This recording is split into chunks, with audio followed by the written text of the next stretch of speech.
So about my video on my thoughts about businesses opening in Plateau State. Thank you very much for the conversation. I really enjoy diverse views when it comes to conversations, because I believe that that's the only way that we can learn is from understanding one another's perspective. So don't feel like, oh, because I came with a contrary view, she's going to be upset or something. No, I will not be upset.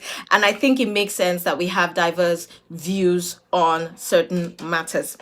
And as long as we're respectful, that's also something, once we're respectful with our comments and our contributions, I don't have a problem. Sorry, I'm trying to set up this place. It's all right. So here's the thing. I feel like also we're taking a lot of things when we have these conversations. We need to also have context to this conversation. Oh, what about all these other places that they open early?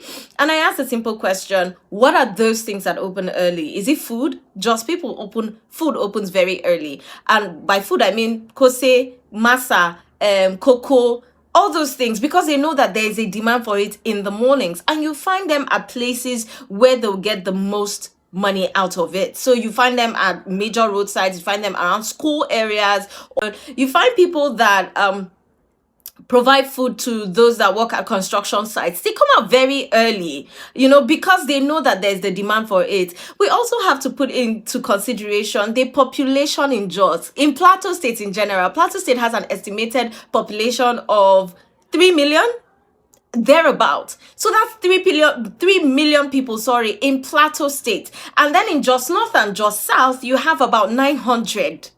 So we're talking about a population of 900 people. What are their demands? And you have to understand that most of these people in Jos North, Jos South, because that's like the area that I am looking at, those are the contexts that you have to put in place when you're having conversations about whether just people open early or not. What kind of businesses are you expecting to open very early? But if there's no demand for that business, especially at that time, looking at the weather, looking at the transport situation, looking at the security situation, why would they want to open that early?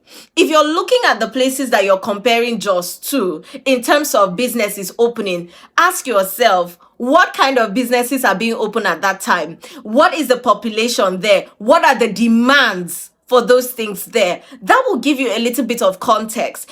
I can understand people from outside who don't understand the context, who don't understand what is going on in Jos, to say things like that. I can understand. I am not saying that they're right. I'm not saying that they should, but I can understand because they don't know. But you that is in Jos, you that understands what is happening in Jos, you that has lived in Jos, you're demarketing your place and you're saying it's, oh, we're saying the truth without context, without the understanding of what is going on. You're not saying the truth. You're demarketing your state. And then you'll be so shocked tomorrow when you go outside and somebody says that you're a lazy person. I'm like, no, I'm not a lazy person. Why would you say I'm a lazy person? Meanwhile, you've been saying it on social media that we're lazy, that we don't open on time, we do this and that. Stop demarketing the state.